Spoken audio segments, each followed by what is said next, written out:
오늘 말씀의 제목은 나의 옛사람은 죽었습니다 라는 제목인데, 이 말씀을 이해를 좀 돕기 위해서 우리 책에 나와 있는 한 예를 좀 들도록 하겠습니다. 내가 누구인지 이제 알았습니다 라는 이 책, 닐 앤더슨 책인데, 우리 교회 성도님들은 많은 분들이 읽었어요. 제가 무슨 성경 공부할 때마다 추천도서로서 정해졌기 때문에 혹시 이제 안 읽으신 분들은 좀 읽어보시면 좋겠고, 또 이미 읽으신 분들은 또 몇 번 읽어도 괜찮습니다. 여기 나와 있는 이제 한 대목을 소개를 좀 하려고 하는데, 구두로 설명하는 것보다 여기 있는 걸 그대로 읽는 게 좋을 것 같아요. 길지 않은 내용인데, 오늘 설교 말씀을 이해를 돕기 위해서 이제 한 예를, 책에 있는 내용을 한번 소개를 합니다. 잠시 전형적인 남자 대학생을 떠올려 보라 이렇게 말하면서 그의 이름을 비프라고 하자 이렇게 이제 가정을 했습니다. 비프는 대학생이다. 그는 자신이 침을 뚝뚝 흘리고 다닐 만큼 먹는 것과 여자를 좋아하는 사람이라고 생각을 한다. 자신을 그렇게 평가하는 비프는 어떻게 시간을 관리하고 있는가? 그는 주로 먹는 일과 여자를 따라다니는 일로 시간을 보낸다. 그는 음식의 영양분 따위는 상관없이 무엇이든지 눈에 보이는 것은 다 먹어 치운다. 그리고 치마만 입었다면 다 눈길을 쏟는데, 그 중에서도 응원단장인 수지에게 특별한 관심을 기울인다.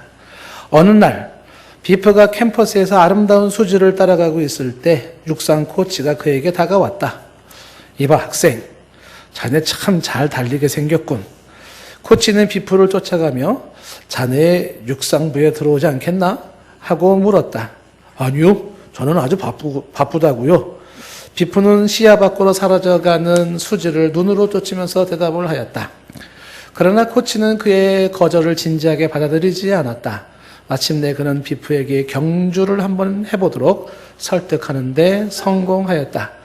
그렇게 해서 육상부에 들어간 비프는 자신이 잘 달릴 수 있다는 사실을 발견하였다. 그는 식생활과 수면 습관을 바꾸었으며 달리는 실력은 더욱 향상되었다.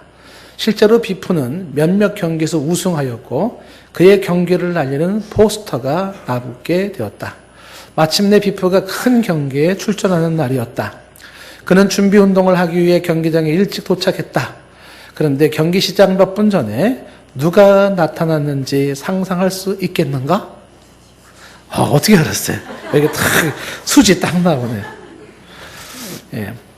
누가 나타났는지 상상할 수 있겠는가? 더욱 아름다워지고 어느 때보다도 더 세련된 모습을 한 수지가 나타난 것이다. 날씬한 몸매에 잘 어울리는 아름다운 옷을 입은 수지가 깡충거리며 비프에게 달려왔다. 손에는 아이스크림을 얹은 먹음직스러운 사과 파이를 들고 있었다. 비프, 내가 보고 싶었어. 네가 원한다면 나와 함께 맛있는 파이를 먹으면서 데이트하지 않을래? 수지는 다정하게 말하였다. 안 돼, 수지. 비프가 말하였다. 왜 안 돼? 수지가 입을 삐죽거리면서 물었다. 왜냐하면 나는 선수이기 때문이야. 무엇이 달라졌는가? 비프는 예전과 다름없이 햄버거 3개를 먹어치우고 튀김 2봉지와 콜라 서너 병을 눈 깜짝할 사이에 해치우는 친구가 아닌가? 그리고 그는 여전히 아름다운 수지와 가까이 하고 싶어 좀이 쑤시는 녀석이다. 그러나 비프는 자기 자신에 대한 인식이 달라졌다. 이제는 자신을 육체적인 충동대로 행동하는 사람이 아닌 훈련하는 경기자로 보게 된 것이다. 그는 경주를 하기 위해 경기장에 왔다. 이것이 비프의 목적이다. 그러나 수지가 한 죄인은 그가 경기장에 있는 목적과 자기 인식에 어긋나는 것이다. 자, 이 이야기에 대한 질문을 합니다. 비프는 왜 아이스크림 파이와 수지의 데이트 신청을 거부하였나요? 자, 옆 사람에게 한번 대답해 보세요. 왜 그랬을까요?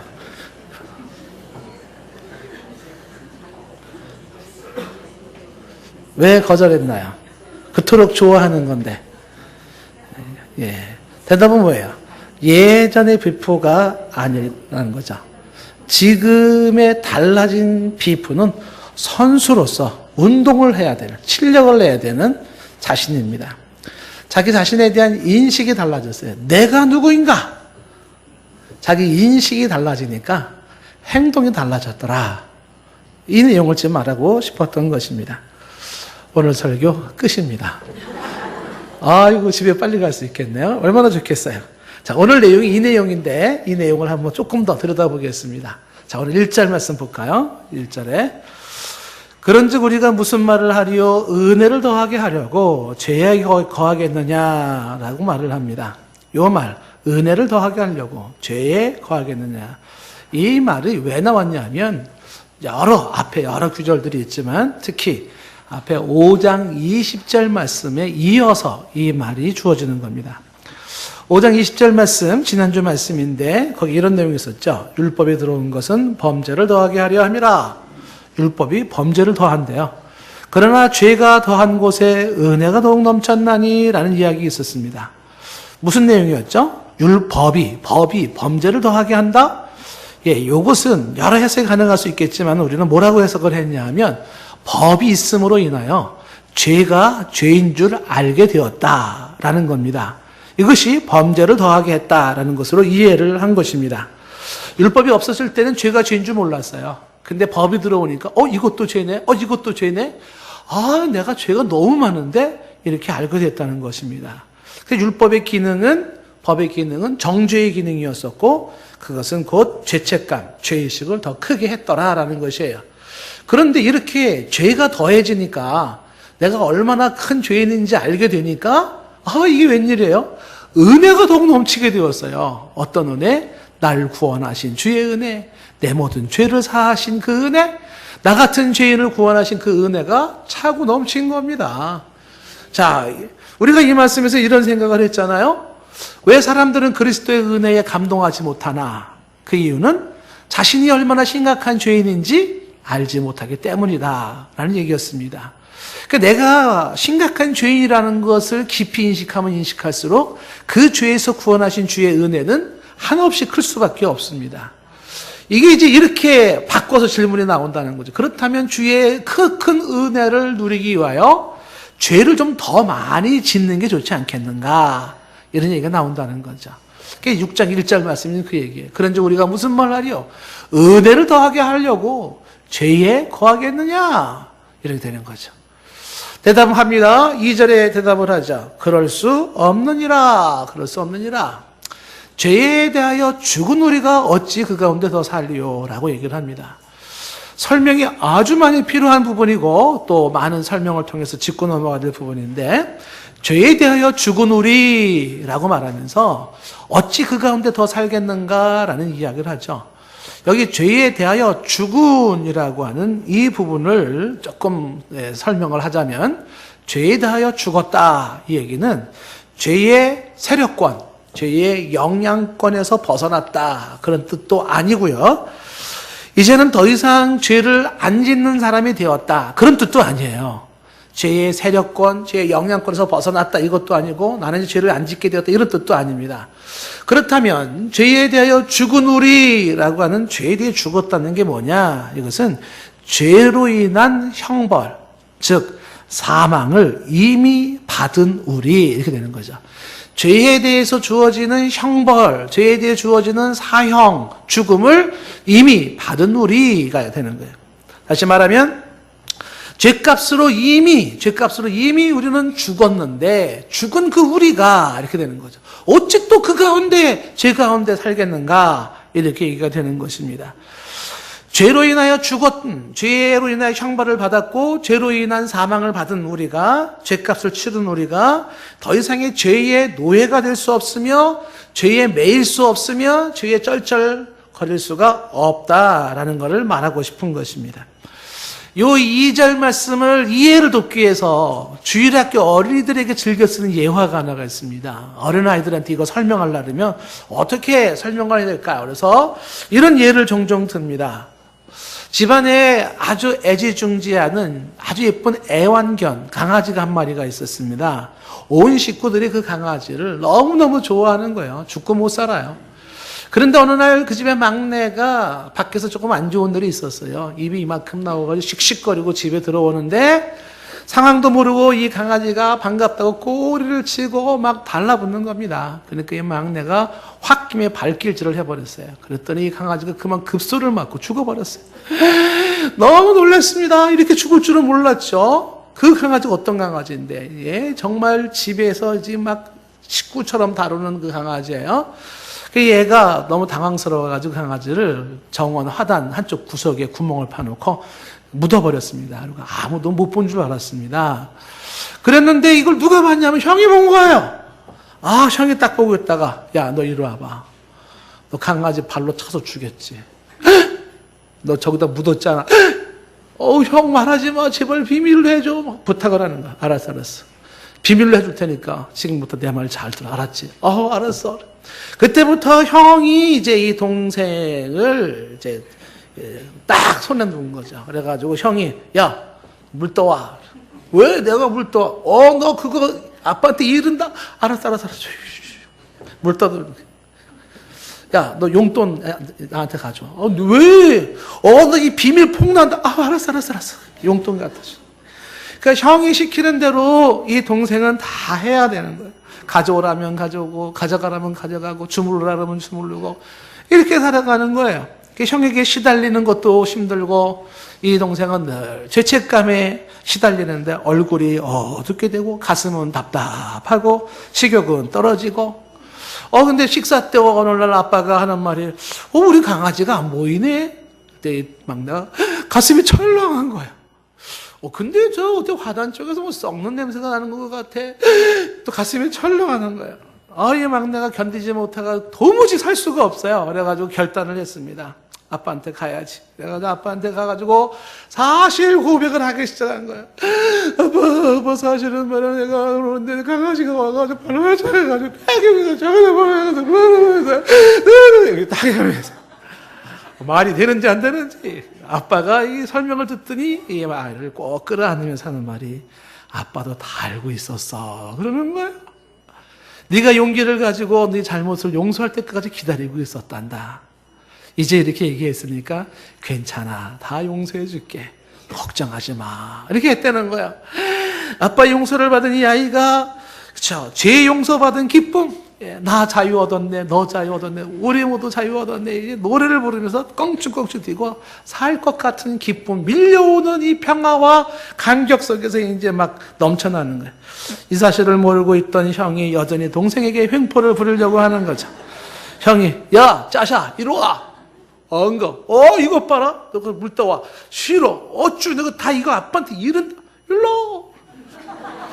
용돈 가자 용돈. 싫어. 너 비밀 다 폭로한다. 해. 이 형에게 매여있던 아이가 자유를 얻었어요. 그래서 이렇게 말을 할 수가 있는 거죠. 죄의 문제가 해결되었는데 어찌 그 죄 가운데 살리요. 어찌 그 죄 가운데 살려. 이게 이제 2절 말씀과 이제 일맥상통한 내용이야. 그럴 수 없느니라. 죄에 대하여 죽은 우리는 죄 문제가 해결됐단 말이죠. 죄값을 치렀어요 이미. 그런데 어떻게 다시 우리가 그 죄 가운데 또 묶여서 살 수 있겠는가? 이제 죄랑 나랑은 친한 사이가 아니다. 이렇게 되는 거죠. 더 이상 왜 나는 이제 거기서 벗어난 자요, 거기서 해방된 자요, 거기서 자유를 얻은 자라는 거예요. 이 표현을 죄에 대해서 죽은 우리라고 얘기를 한 것입니다. 이 우리가 성도죠. 그렇다면 저와 여러분은 성도로서 과연 죄에 대해서 죽었냐 말이죠. 언제 죽었냐? 그렇죠. 언제 죽었는지 그것이 3절에 나와 있습니다. 언제 죽었냐면 3절에 무릇 그리스도 예수와 합하여 세례를 받은 우리는 그의 죽으심과 합하여 세례를 받은 줄을 알지 못하느냐라고 말합니다. 이 말을 설명하기 위해서 이해하기 위해서 우리가 하나 딱 제대로 짚고 넘어가야 되는 게 여기서 합하여라는 단어를 이해를 하셔야 돼요. 합하여. 무릇 그리스도 예수와 합하여 세례를 받은 우리라고 표현하면서 그의 죽으심과 합하여 세례를 받은 줄 알지 못하느냐. 합한다라는 말이 그리스 말로 에이스인데 에이스. 이 영어로 into라는 뜻이에요. 자, 이 합하여라는 그 에이스 into라는 표현이 어떻게 써야 되는지 다른 성경 구절을 보면 조금 더 이해가 잘 됩니다.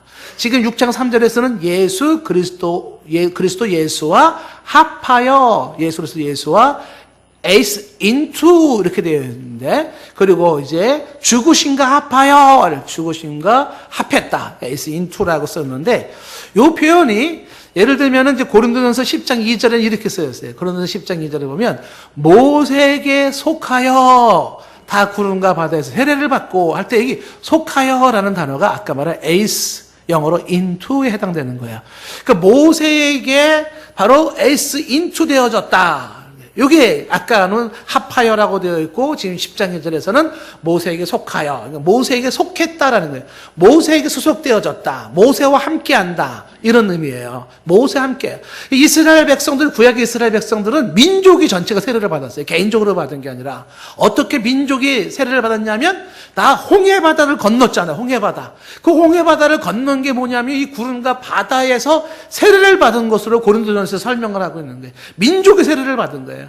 홍해를 받았다는 건 그냥 우연히 건너간 게 아니라 영적인 의미가 있던데, 그게 그들이 세례를 받은 모습이에요. 근데 이들이 어떻게 세례를 받게 되었냐면 모세에게 속했기 때문에. 그래서 모세가 인도하는 대로 따라갔더니, 모세와 함께 했더니 어떻게 됐어요? 홍해를 건너는 세례를 받게 되었어요. 그래서 살게 되어졌다. 이렇게. 그러니까 모세에게 속한다라는, 속하는 게 바로 에이스, 바로 인투라는 표현이에요. 이게 다른 표현으로 뭐라고 설명했냐면 고린도전서 12장 13절에 가면 여기 이렇게 표현했어요. 그 에이스 인투라는 표현이, 우리가 유대인이나 헬라인이나 종이나 자유자나 다 한 성령으로 세례를 받아, 한 성령으로 세례를 받아서 한 몸이 되었고, 한 몸이 되었고 할 때 되었고가 에이스 인투예요. 한 몸이 되다, 하나가 되다라는 뜻이에요. 그 인투가 그렇게 써요. 어디 안으로 들어가는 전치사의 개념을 가지고 있는 전치사가, 그것이 뭐냐면 하나가 되게 한다, 어디에 속한다, 합한다, 이런 때 사용되어지는 전치사가 에이스 인투라는 단어예요. 그러니까 한 몸이 된다, 하나가 된다라는 것인데, 다시 로마서 6장 3절 말씀 보면 이게, 이 말이 이렇게 이해가 될 수가 있어요. 6장 3절 말씀에 무릇 그리스도 예수와 합하여 세례를 받은 우리라고 한 것은, 예수와 합하여라는 말이 예수에게 속하여, 예수에게 소속되어져서 예수와 하나가 되어서 이렇게 된 거죠.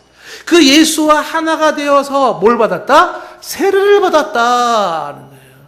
그래서 그에게 그 하나가 된 세례를 받은 우리는 그의 죽으심과 또 하나가 되어져서 세례를 받은 줄을 알지 못하느냐라고 얘기를 하는 것이에요. 우리가 언제 죽었는가? 이미 죽은 우리가 어찌 죄에 살겠는가 할 때, 언제 죽었는가라고 할 때 3절에 대답을 해주는 거죠. 언제 죽었냐면 예수가 죽을 때 내가 죽은 거예요.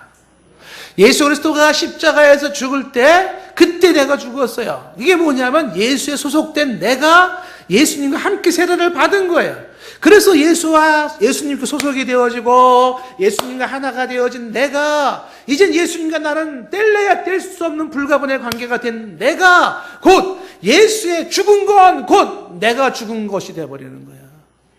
예수가 다시 살아난 것은 곧 내가 살아난 것이 되는 거예요. 예수님의 모든 것들이 다 내가 한 것이 되는 거예요. 이게 예수와 합하여 세례를 받는, 믿음으로 예수 안에 들어가 그에게 소속이 되어지고 그와 하나가 되어진, 그래서 더 이상 예수와 나는 상관이 없는 별개의 모습이 아니라 그 예수의 행했던 모든 것들이 곧 나의 행위예요. 그의 죽음은 나의 죽음이요 그의 부활은 나의 부활이에요. 이렇게 그와 합하여 세례를 받은 우리는 그와 함께 죽었다는 거예요. 이 3절에서는 이거를 설명하기 위해서 세례라는 단어를 썼잖아요. 왜 굳이 세례라는 단어를 썼냐 하면, 세례라는 말의 뜻이, 이 말이 뭐예요? 씻는 예식이라는 게, 옛사람은 죽었어요, 새사람은 살아났어요 하는 상징적 의식이 세례예요. 세례에서 주는 건 뭐냐면, 나의 옛사람은 죽었습니다, 나는 새사람으로 살아났습니다라는 거를 세례가 보여주는 거죠. 보통 우리의 마음속에 있는 성령 세례는, 이 성령 세례를 받은 사람이 물 세례를 받는데, 물 세례가 이렇게 되어 있잖아요. 보통은 이제 강이나 이런 데 가가지고 사람이 물속에 들어가요. 침례를 하지 않습니까? 그 물속에 쑥 들어갔다가 물속에서 나와요. 그 얘기가 뭐냐면 물속에 들어갈 때 나의 옛사람은 이렇게 죽었습니다 라는 뜻이고, 물로 올라올 때 나는 이렇게 다시 살아난 사람입니다 라는 의미를 보여주는 거예요. 그래서 우리는 약식 세례라 그래가지고 성수를 머리에 발라요. 왜 머리에 바를까요? 손에 안 바르고 발에 안 바르고. 왜 머리에 발라요? 이건 우리가 지금 강에 갈 수가 없으니까. 그러니까 약식 세례라 그래가지고 머리에 바르므로 우리는 이미 물속에 들어갔습니다. 그리고 이제 나왔습니다라는 거를 약식으로 우리는 머리에다가 이제 성수를 발라서 그렇게 이제 우리가 세례를 받는 거예요. 그 세례는 옛사람은 죽고 새사람은 살았다라는 거를 표현하는 거예요. 그런데 이게 물 세례가 중요한 건 아니잖아요. 이 물 세례는 누가 받는 거냐면 내 마음에 성령 세례를 받은 사람이 물 세례를 받는 거예요. 그래서 성령 세례를 받은 사람은 무슨 사람이에요? 지금 말한 것처럼, 여기서 말한 것처럼 성령 세례를 받은 사람은 내가 예수와 함께 죽었습니다. 그리고 예수와 함께 내가 다시 살았습니다 라는 내 안에서 이루어진 이 믿음의 현장, 믿음의 이 현상들, 이것이 외적으로 보여지는, 나타나는 게 이제 물세례로 나타나는 것이죠. 그러니까 우리가 세례를 받는다는 의미가 뭐냐면 예수와 함께 죽었고 예수와 함께 다시 살아났다는 것을 세례를 통해서 우리가 그것을 받게 되는 것이에요. 그래서 지금 6장 3절에서 말한 건 뭐냐면 우리가 바로 예수님께 소속이 되어져서 예수님과 하나가 되어 세례 받았단 말이에요. 그래서 그가 죽으심으로 합하여 우리는 죽었고 이렇게 되는 거예요. 그러면 이어지는 4절 말씀이 이제 뭐가 나올지 알겠죠? 그의 살아나심으로 말미암아 우리가 살아났다. 이 얘기를 이제 하려고 하는 것이겠죠. 4절에 보시면 그러므로 우리가 그의 죽으심과 합하여 세례를 받았으므로 그와 함께 장사가 되었나니 이는 아버지 영광으로 말미암아 그리스도를 죽은 자 가운데서 살리신 이와 같이 우리 또한 새 생명 가운데서 행하게 하려 하십니다. 그렇게 죽은 우리가 그 예수를 살리신 아버지 하나님의 영광 가운데 우리 또한 살아나서 어떻게 산다? 새 생명 가운데서. 새 생명, 옛 생명이 아니에요. New Life 가운데서 행하게 하려 함이라라고 이야기를 하고 있습니다. 6장 4절 말씀에서 강조하는 것이 예수와 함께 죽은 우리를 이야기하면서 이걸 강조하고 있어요. 그의 죽으심과 합하여 세례를 받음으로 그의 죽으심과 합하여 세례를 받았어요. 뭐라 그랬어요? 그게 예수 그리스도와 함께 십자가에 죽었단 말이에요. 그와 함께 장사되었나니 그와 함께 장사되었어요. 장사됐다는 게 뭡니까? 장례를 치렀다는 거예요. 분명히 하셔야 될 게 있습니다. 저와 여러분 장례를 이미 치른 사람이라는 거예요. 장례를 치렀다는 거예요. 나 장례 안 치렀는데 지금 멀쩡하게 살아있는데 이런 분이 계시잖아요. 장례를 치렀다는 거예요. 요즘에 이런 게 있어요. 그 죽음 체험이라는 게 있더라고요. 그래서 저도 그걸 보면서 뭐 이런 게 다 있나 싶은데 죽음을 경험해보고 싶은 사람은요, 거기 가면요, 실제로 죽음을 경험시켜 줍니다. 그게 뭐냐면, 살아있는 사람을 죽은 사람 취급을 하는 거죠. 이제 내가 거기 들어가면은, 그래서 나를 이렇게 배옷을 입히고, 빨갛게 배옷을 입히고, 손을 묶고, 그리고 관에다가 넣어요, 진짜로. 그리고 뚜껑 딱 닫고, 이렇게. 그리고 그 컴컴한 관 속에서 이렇게 몇 분 동안, 뭐 10분인지 30분인지 그렇게 있으면서 죽음 체험을 하는 거예요. 그 내가 이제 죽은 자의 모습으로 죽은 사람처럼 똑같이 대우를 받으면서 관에 탁 들어가서 누우면 이제 주변에서 아이고, 아이고 이렇게 해주면서. 그걸 경험한 사람들이 한결같이, 정말, 이게 죽는 게 내가 이렇게 되는 거구나. 그러면서 이제 뭐 인생을 다시 보게 됐다, 뭐 여러 가지 얘기를 한다고요. 그런 것들이 없다 하더라도 성경에서 말하기는 뭐냐면 우리는 이미 죽고 장례를 치른 자들이라고 말해요. 우리는 이미 죽었다. 언제? 예수님과 함께 이미 죽은 존재다. 장례를 치렀다라는 거예요. 그게 나는 이미 죽은 자예요. 그런 죽은 나를 지금 4절에 뭐라고 말했냐면 아버지의 영광으로 말미암아 그리스도를 죽은 자 가운데서 살리신 것과 같이 또한 우리를 새 생명 가운데서 이제는 죽은 내가 죽은 생명이 아닌 옛 생명은 죽은 생명이에요. 새 생명은 죽음도 묶을 수 없는 부활의 생명이에요. 그 부활의 생명, 새 생명 가운데서 행하게 하려 하나님은 내게 이런 새 생명으로 부활시키셨다라고 하는 것입니다.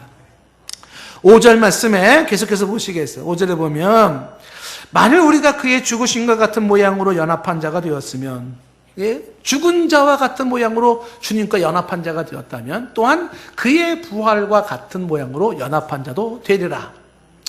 예수님과 함께 죽은 자는 예수님과 함께 다시 사는 겁니다.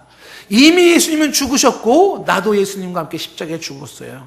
그리고 예수님의 부활하심으로 내가 다시 살아났다. 이제 내 안에 예수의 생명, 새 생명, 부활의 생명을 나는 갖게 되었다라는 것입니다. 이 예수님과 내가 하나가 됐다라고 하는 이 부분을 강조하는 부분을 오늘 성경에서 주목을 해야 됩니다. 저와 여러분들의 십자가 예수 그리스도를 뚫어지게 쳐다보시라고 합니다. 십자가가 달려있는 예수님, 가시관을 쓰시고 피범벅이 되어져서 손과 발에 못이 박혀있는 그 예수님을 뚫어지게 쳐다보는데 이게 웬일이에요? 거기에 달려있는 예수님의 모습 속에 내 모습이 보이는 거예요. 내가 받아야 할 죄를 죄값으로 지금 내가 그렇게 죽은 모습이 거기서 나타나고 있는 거예요. 이게 바로 예수님의 대속이고 믿음으로 예수님과 내가 하나가 된 자의 모습이에요. 그래서 예수의 죽음은 나랑 상관이 없는 죽음이 아니라 내가 죽은 것이고 예수님이 그 죽음의 땅속에 묻힌 것은 내가 죽음의 땅속에 묻힌 것이었어요. 그리고 지금 예수님께서 살아나서 부활 생명을 가지신 것은 그 생명이 지금 내 안에서 새 생명으로 내 안에 있는 것이죠. 5절 말씀에 만일 우리가 그의 죽으심과 같은 모양으로 연합한 자가 되었으면 또한 그의 부활과 같은 모양으로 연합한 자도 되리라. 6절에 우리가 알거니와 우리의 옛사람이 있어요. 예수와 함께 십자가에 못 박힌 것은 죄의 몸이 죽어 다시는 우리가 죄에게 종로로 타지 아니하려 함이니 우리의 옛사람이 예수와 함께 십자가에 못 박혔다라고 얘기를 하는 것이에요. 나는 예수님과 함께 이미 십자가에 못 박힌 자예요. 나의 옛사람 죄의 종이었던 나는 십자가에 못 박혔어요.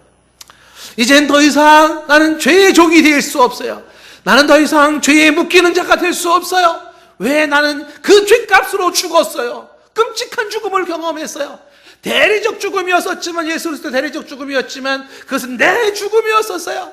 그리고 이제는 내가 그 죄의 사슬에서 벗어난 자요, 죄로부터 해방된 자로서 이제는 새 생명을 가진 자로서 나는 새 삶을 살아가는 자가 되었다는 거예요.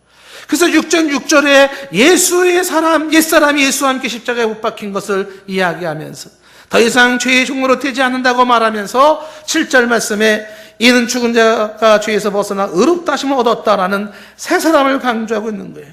죽은 자가 죄에서 벗어났어요. 의롭다 하심을 얻었어요. 새 사람이 되어졌다는 사실입니다.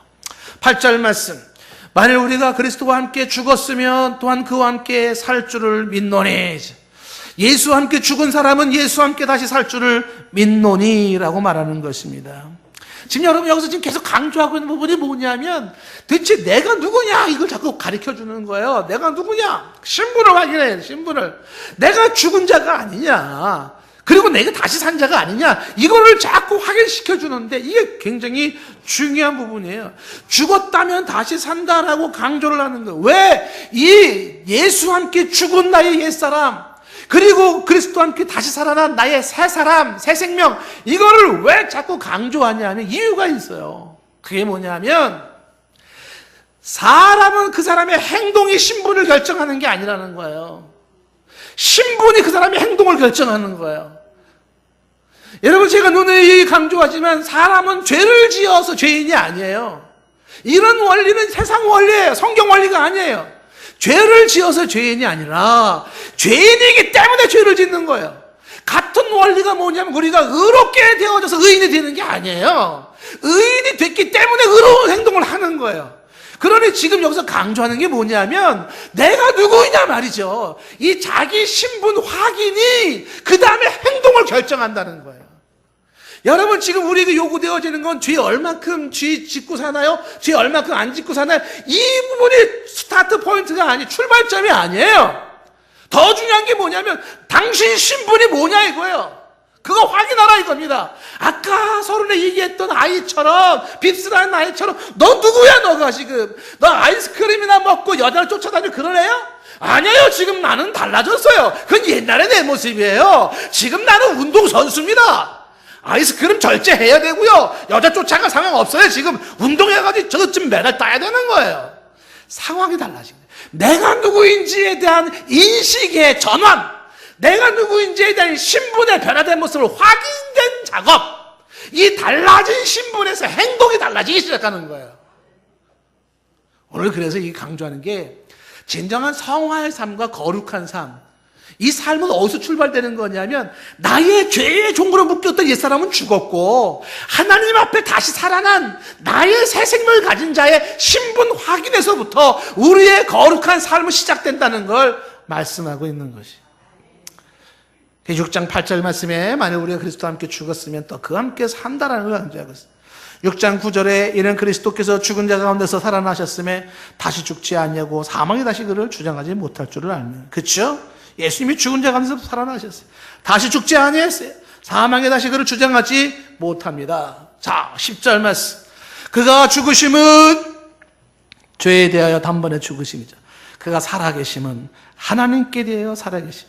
죄에 대해서는 죽었어요. 죄에 대해서는 등을 돌려야 됩니다. 나 죄에 죽었어. 이젠 더 이상 그거 나랑 친하지 않아. 난 그런 생각할 사람이 아니야. 죄에 대해서 죽었어요. 다시 살아났어요. 누구에 대해서? 하나님께 대하여 살아난 자로서 나는 하나님을 바라보고 하나님을 향하여 나아가는 자예요. 11절 말씀이 오늘 얘기의 결론 같은 이야기. 이와 같이 너희도 너희 자신을 죄에 대하여는 죽은 자요 그리스도 예수 안에서 하나님께 대하여는 살아있는 자로 여길지어다 라고 말하고 있어요. 죄에 대하여 죽은 자로. 나는 죄에 대해 죽었다.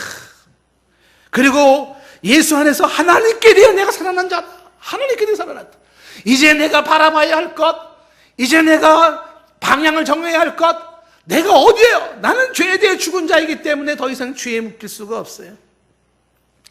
하나님께 대해 살아난 자로서 하나님을 향하여 바라봐야 돼요. 이 11절 말씀에서 강조되고 있는 단어 중에 하나가 여길지어다라는 단어가 있어요. 이 여길지어다라는 이 단어가 현재 복수 2인칭 명령형이에요.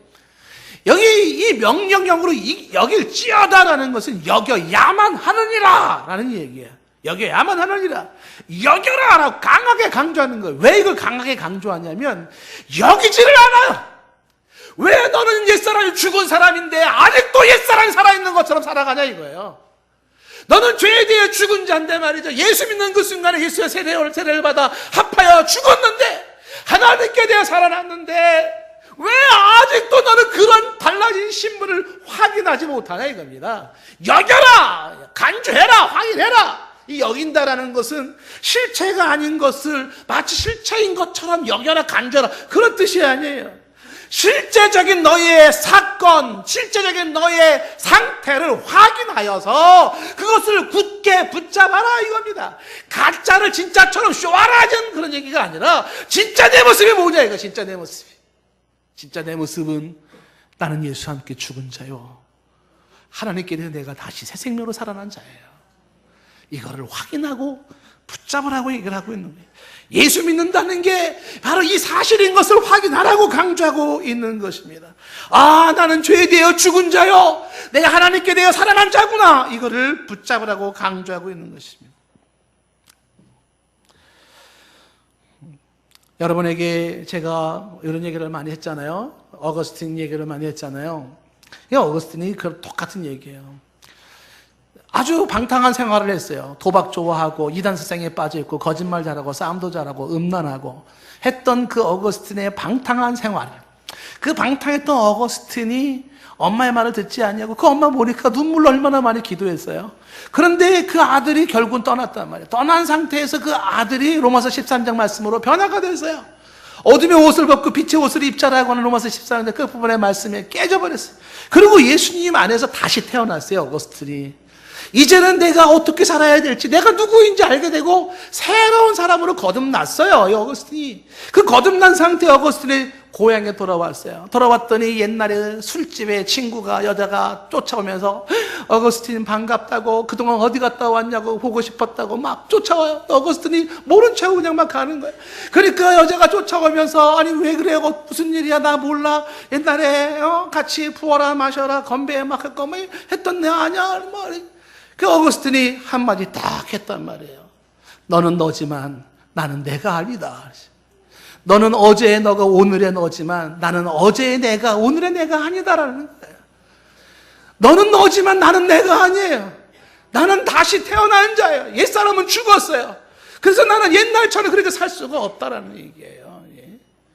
제가 초등학교 동창회 카톡 단톡에 이렇게 중학생 친구들, 초등학생 친구들 보면서 깜짝 놀랐다는 거 아닙니까? 어쩜 이렇게 할머니, 할아버지들이. 깜짝 놀랐어요. 근데 나이가 들어가지고 쭈글쭈글 할머니가 되고 지금 손자들 막 생기고 막 결혼시키고 막 이런 할머니, 할아버지가 됐는데도 그 카톡에 보면은 쭉 나오는 대화가 어떤 대화냐면, 야, 우리 언제 만나서 한잔 하자. 뭐 어디가 뭐 좋단 말이지. 그러면서 막 여자애한테 우리 어디 1박 2일 놀러 가자. 그러니까 여자애가 아이고 남편이 허락을 안 해. 그러니까 야, 남편도 못 꼬시냐. 뭐 막 이런 카톡을 주고받는데 그래서 제가 괴로웠어요. 내가 왜 여기에 들어와 있어야 되나? 그래서 카톡에 나와버렸어요. 나와보니까 다시 초대를 했어요, 저를. 그래서 다시 또 나왔어요. 나 여기 싫다. 근데 또 초대한 거예요. 그래서 정말 나와버렸어요. 근데 이제는 안 불러요. 이제는 낙동강 오리알이 됐어요. 걔네들은 옛날의 걔네들이 지금의 걔네들이에요. 옛날의 내 모습, 지금의 내 모습은 달라요. 철없던 시절에 실수하고 방황하고 죄 속에 살던 그 옛날의 모습, 그 모습은 죽었어요. 여러분들이 60년대, 70년대 살아오면서 수많은 상처가 있었을 거라고요. 그 옛날에. 아니, 어제까지만 해도 마음 아픈 상처들 정말 지우개로 지워버리고 싶었던 숱한 이야기들이 있을 거예요. 기억하세요. 그 옛사람 죽었어요. 지금의 나는요, 새롭게 다시 태어난 사람이에요. 그런데 자꾸 옛사람에 묶여 살아요. 사탄이 속이는 거예요. 연막수를 쓰고 있는 거예요. 그래서 여길 찌어다라고 강하게 표현하는 거. 너는 죽은 자야. 옛날에 그 사람이 아니야. 지금 예수 안에서 새로워진 사람이란 말이야.